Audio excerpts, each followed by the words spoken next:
কৃষ্ণ। বন্ধুরা, আমরা প্রত্যেকে জানি যে আমাদের জীবনে শ্রীমদ্ ভগবদ্গীতার মাহাত্ম্য কতটা বেশি। ভগবান শ্রীকৃষ্ণ অর্জুনকে লক্ষ্য করে আমাদের উদ্দেশ্যে এই গীতার মহান জ্ঞান প্রদান করেন এবং তার সাথে ভগবান এটাও বলেন যে এই শ্রীমদ্ ভগবদ্গীতা পাঠ করার কত বড় মাহাত্ম্য রয়েছে। ভগবান শ্রীকৃষ্ণ গীতায় এমন 3টি বিষয়ে কথা বলেন যে 3টি কথা যদি আমরা জীবনে মেনে চলতে পারি তাহলে আমাদের জীবনও শ্রীকৃষ্ণের কৃপায় সুন্দর হয়ে উঠবে এবং আমাদের প্রতিটা দিন আনন্দময় হবে। অর্থাৎ পরমেশ্বর ভগবান শ্রীকৃষ্ণ ভগবদ্গীতা জুড়ে 3টি মূল কথা বারবার বলে গেছেন, যেটা আমাদের প্রত্যেকের অনুসরণ করা উচিত। বহু মানুষ আছেন যারা প্রতিদিন গীতা পাঠ করে, গীতা শ্রবণ করে এই 3টি মূল কথা উপলব্ধি করতে পারেন। আর আপনাদের জানিয়ে রাখি, এই 3টি বিষয়ের মধ্যে লুকিয়ে আছে সমগ্র গীতার মূল সার কথা। আজ এই ভিডিওর মাধ্যমে সেই 3টি বিষয়ের কথা আমি আপনাদের জানাবো, যেটা জানার পর আপনারা অবাক হয়ে যাবেন যে পরমেশ্বর ভগবান সমগ্র ভগবদ্গীতা জুড়ে এই কথাগুলি বারবার বলে গেছেন। যদি এই বিষয়গুলি আপনি উপলব্ধি করতে পারেন তাহলে আপনার জীবনও সহজ হয়ে উঠবে, আপনার জীবনও অনেক সুন্দরভাবে গড়ে উঠবে। আপনিও পারবেন ভগবান শ্রীকৃষ্ণের অপার করুণা। এই 3টি কথা মেনে চললে আপনাদের জীবনে যত সমস্যা আছে সব দূর হয়ে যাবে এবং খারাপ সময় দূর হয়ে গিয়ে মনের মধ্যে অপার শান্তি অনুভব করতে পারবেন। আপনাদের প্রত্যেকটা দিন অনন্ত ভালোভাবে কাটবে। তাহলে আসুন দেরি না করে শুনে নেওয়া যাক শ্রীমদ্ ভগবদ্গীতার মূল 3টি সার কথা কি কি। এই 3টি সার কথা আপনাদের 3টি সুন্দর কাহিনীর মাধ্যমে বোঝাবো, যাতে এই 3টি কাহিনী শোনার পর আপনারা স্পষ্টভাবে বুঝতে পারেন যে কোনো 3টি জিনিস আমাদেরকে প্রত্যেক দিনে মেনে চলতে হবে। যদি ভিডিওটি শেষ পর্যন্ত দেখে আপনার ভালো লাগে তাহলে অবশ্যই চ্যানেলটি সাবস্ক্রাইব করে রাখবে আর অবশ্যই একটি লাইক কমেন্ট করবেন আর কমেন্টে জয় শ্রীকৃষ্ণ লিখতে ভুলবেন না। তাহলে শুরু করা যাক। প্রথম গল্প। একবার নারদ মুনি প্রভু নারায়ণের আদেশে পৃথিবীতে আসেন কিছু কাজের জন্য। কাজ সেরে ফিরে যাওয়ার পথে এক ধার্মিক ব্রাহ্মণ নারদ মুনিকে দেখে জিজ্ঞাসা করলেন, হে নারদ মুনি, আপনি কি প্রভু নারায়ণের সঙ্গে দেখা করতে যাচ্ছেন? নারদ মুনি উত্তরে বললেন, হ্যাঁ।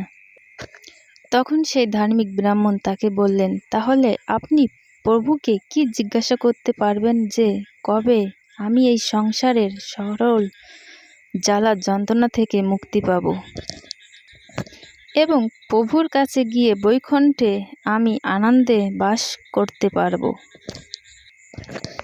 নারদ মুনি তার কথায় সম্মতি জানিয়ে বললেন, আচ্ছা ঠিক আছে, আমি নিশ্চয় জিজ্ঞাসা করব। এই বলে নারদ মুনি সেখান থেকে প্রস্থান করলেন।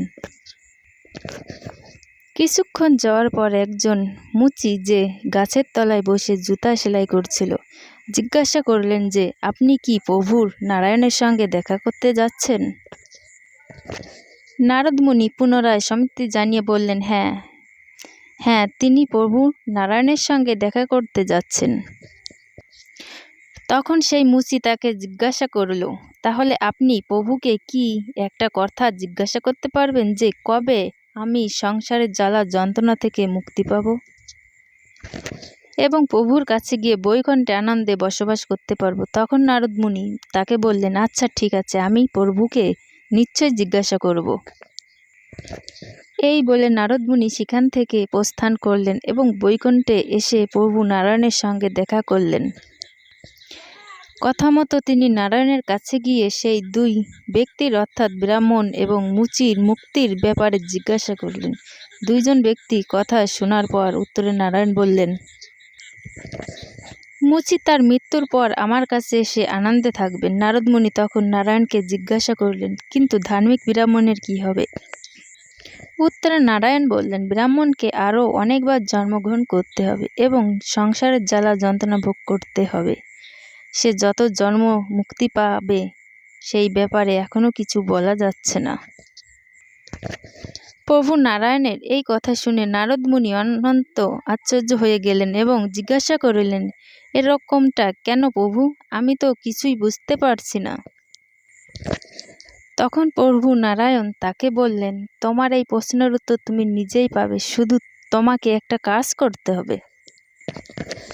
যখন তারা তোমাকে জিজ্ঞাসা করবে যে প্রভু বৈকুণ্ঠ ধামে কি করছিলেন, তখন তুমি উত্তরে বলবে যে প্রভু হিসুকের ছিদ্র দিয়ে একটি হাতিকে পারাপার করছিলেন। এর কিছুদিন পর নারদ মুনি পৃথিবীতে এসে সেই ব্রাহ্মণের সঙ্গে দেখা করলেন।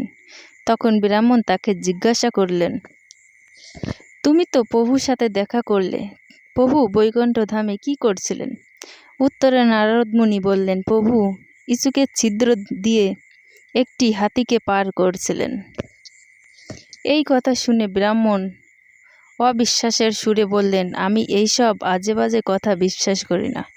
তখন নারদ মুনি সঙ্গে সঙ্গে বুঝতে পারলেন যে এই ব্যক্তি ভগবানের উপর সত্যিকারের আস্থা বা বিশ্বাস কোনোটাই নেই, এর জ্ঞান হলো পুঁথিগত। তারপর নারদ মুনি এখান থেকে চলে গেলেন এবং মুচির সাথে দেখা করলেন। মুচি নারদ মুনিকে দেখে জিজ্ঞাসা করল, তুমি তো প্রভুর সাথে দেখা করতে গিয়েছিলে, প্রভু তখন বৈকুণ্ঠ ধামে কি করছিলেন? উত্তরে নারদ মুনি বললেন, প্রভু একটি ইসুকের ছিদ্র দিয়ে একটি হাতিকে পারাপার করছিলেন। নারদ মুনি এই কথা শুনে মুচির চোখের জল চলে এলো। নারদ তখন মুচিকে জিজ্ঞাসা করলেন, তুমি কি সত্যিই বিশ্বাস করো যে প্রভু একটি ইসুকের ছিদ্র দিয়ে একটি হাতিকে পারাপার করতে পারেন? উত্তরে মুচি বলল, কেন বিশ্বাস করব না, অবশ্যই আমি কথা বিশ্বাস করি। নারদ মুনি তখন তাকে জিজ্ঞাসা করলেন, কি ভেবে তুমি এই কথা বিশ্বাস করলে? এটা তো একটা অসম্ভব কাজ, যেটা কারোর পক্ষে কোনোদিনই করা সম্ভব নয়। উত্তরে মুচি বলল, মুনিবর, তুমি তো দেখতেই পারছো যে আমি এই বড় অশ্বত্থ গাছের তলায় বসে জুতো সেলাই করি। তুমি দেখো রোজ অসংখ্য ফল গাছ থেকে মাটিতে পড়ছে এবং তুমি প্রতিটি ফলের বীজের মধ্যে এরকম আরও একটা বড় অশ্বত্থ গাছ সুপ্ত অবস্থায় রয়েছে।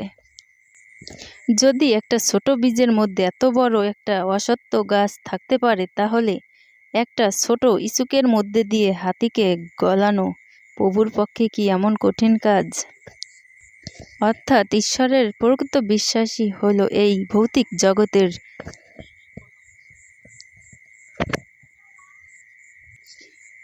সকল জ্বালা যন্ত্রণা থেকে মুক্তি পাওয়ার একমাত্র পথ।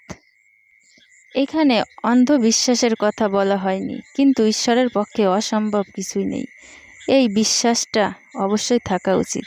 তিনিই পারেন না এমন কোনো কাজ হতে পারে না।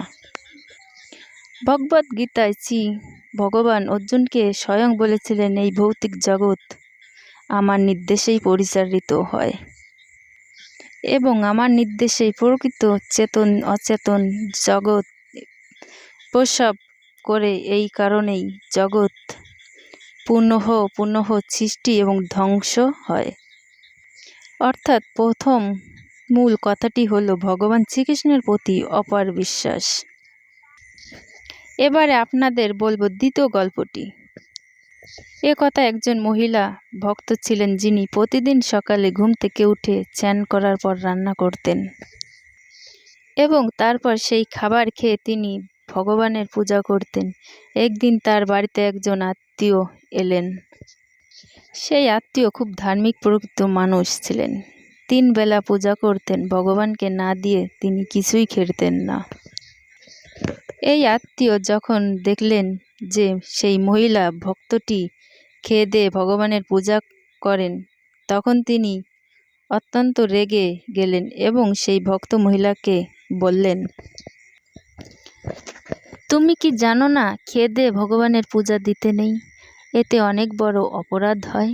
ভগবানের পূজার সবসময় শুদ্ধভাবে না খেয়ে দিতে হয়। তুমি কাল থেকে না খেয়ে পূজা দেবে। এই কথা শুনে মহিলা পরের দিন থেকে না খেয়ে পূজা দিতে থাকতেন।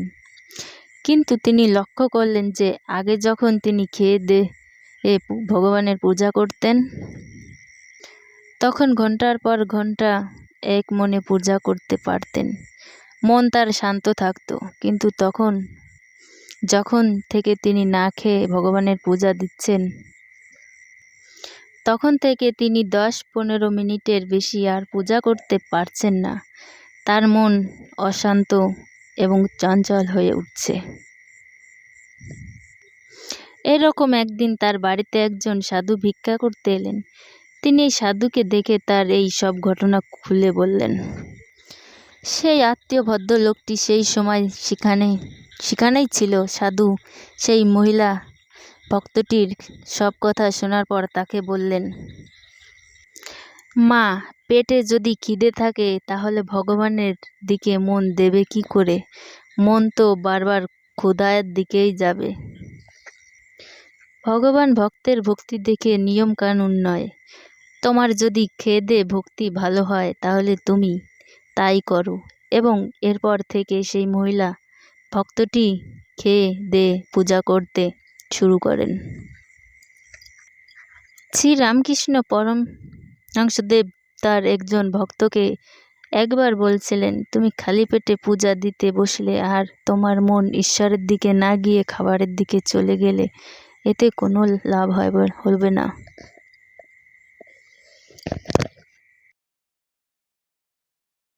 এর চেয়ে অনেক ভালো যদি তুমি খেয়ে শান্ত মনে পূজা করতে বসো। অর্থাৎ দ্বিতীয় যে বিষয়টি আমরা জানতে পারলাম তা হলো ভগবানের পূজা সব সময় থেকে উদ্বেগ যা থাকে তা হলো ভক্তি। ভগবান শ্রীকৃষ্ণ শ্রীমদ্ ভগবদ্ গীতাতে এটাই বলেছেন। তিনি বলেছেন, তুমি পূর্ণ ভক্তির সাথে সবকিছু আমাকে সমর্পণ করে দাও, তবেই তুমি ভগবত ধামে যেতে পারবে এবং অন্তত পরম পদ প্রাপ্ত হবে। পরমেশ্বরের প্রতি থাকতে হবে অচলা ভক্তি। এই ভক্তির দ্বারাই জীবনে সব খুশি লাভ করা সম্ভব, কারণ ভগবান ভক্তের এই ভক্তির দ্বারা প্রসন্ন হয়েই ভক্তের উপর কৃপা করে থাকেন। বন্ধুরা, এবারে আমরা জেনে নেব তৃতীয় গল্পটি। এক কৃষ্ণ ভক্ত উত্তর প্রদেশের কানপুরে আখেরি গ্রামে এক সাত্ত্বিক ব্রাহ্মণ পরিবারে জন্মগ্রহণ করেন। জন্মের সময় তার পিতা দেওয়া নাম ছিল অনিরুদ্ধ কুমার পাণ্ড। তার ঠাকুরদা একজন সন্ন্যাসী ছিলেন এবং তাদের পরিবেশটি অত্যন্ত ভক্তিমূলক এবং শুদ্ধ ছিল। তার বাবার নাম ছিল শ্রী নরেন্দ্র পাণ্ডে, যিনি পরে সন্ন্যাস গ্রহণ করেছিলেন। তার মা প্রতিদিন সাধু সেবা করতেন এবং অন্যান্য আধ্যাত্মিক কাজে ব্যস্ত থাকতেন। তার বড় ভাই পরিবারের সবাইকে প্রতিদিন শ্রীমদ্ ভগবদ্ গীতা পাঠ করে শুনিয়ে পরিবারের আধ্যাত্মিকতা আরও বাড়িয়ে তোলেন। অনিরুদ্ধ ছোট থেকে ঈশ্বরের জপ ধ্যান করত। সে যখন একটু বড় হলো তখন তার হঠাৎ করে একদিন উপলব্ধি হয় যে তার পিতা মাতা এবং সব কাছের মানুষ তাকে একদিন ছেড়ে চলে যাবে। অর্থাৎ এই পৃথিবীতে সব কিছুই হলো অনিত্য, কোনো কিছুই সারা জীবনের জন্য তার সাথে থাকবে না এবং কোনো কিছুই তাকে সময়ের জন্য আনন্দ দিতে পারবে না, একমাত্র ঈশ্বরের ভালোবাসা এবং ভক্তি ছাড়া। এই জগতেই ঈশ্বরই একমাত্র যে তার সঙ্গে সব সময় থাকবে, অর্থাৎ ঈশ্বরই একমাত্র যা তাকে চিরশান্তি ও আনন্দ দিতে পারে। এই জগতে ঈশ্বরই একমাত্র যে তার সঙ্গে সবসময় থাকবে এবং এই ভালোবাসায় দুঃখ পাওয়ারও কোনো সম্ভাবনা নেই। এই সব উপলব্ধি যখন তার মধ্যে আসে তখন তার বয়স মাত্র 13 বছর এবং এই বয়সে তিনি সিদ্ধান্ত নেন যে তিনি গৃহ ত্যাগ করে সন্ন্যাসী হবেন। তিনি এই সিদ্ধান্তের কথা তার মাকে জানালেন। তারপর তিনি ঈশ্বরের সাধনায় বেরিয়ে পড়লেন। কিন্তু বেরিয়ে পড়ার পর তার জীবনে কিন্তু কষ্ট কিছু কম ছিল না। বৃন্দাবনের গলিতে গলিতে তিনি প্রতিদিন ভিক্ষা করে বেড়াতেন। কেউ খাবার দিলে তিনি খেতেন না, নয়তো বেশিরভাগ সময় তিনি ক্ষুধার্তই থাকতেন। তবে মাঝে মাঝে যখন তিনি কোনো খাবার পেতেন না, তখন একজন কৃষ্ণভক্ত মহিলা ছিলেন যিনি দিনের শেষে তাকে অন্তত 2টি রুটি খাওয়াতেন। শীতের দিনগুলোতে তার গায়ে কোনো বস্ত্র থাকতো না। চটের বস্তা সেলাই করে তিনি নিজের গায়ে জড়িয়ে নিতেন। সারাদিন তার একটাই কাজ ছিল কৃষ্ণ নাম জপ করা। প্রথমে তিনি গঙ্গার ধারে থাকতে শুরু করলেন। সেখানে তিনি শিবের নাম জপ করতেন। তারপর শিবের প্রেরণা পেয়ে তিনি আসেন বৃন্দাবন এবং বৃন্দাবনেই তিনি রাধারানীর সেবায় নিজেকে নিয়োজিত করেন। পরে যখন ধীরে ধীরে ওনার সাধক বলে কারণ নাম প্রচার শুরু করলো, তখন হাজার হাজার মানুষ তাকে দর্শন করতে আসে।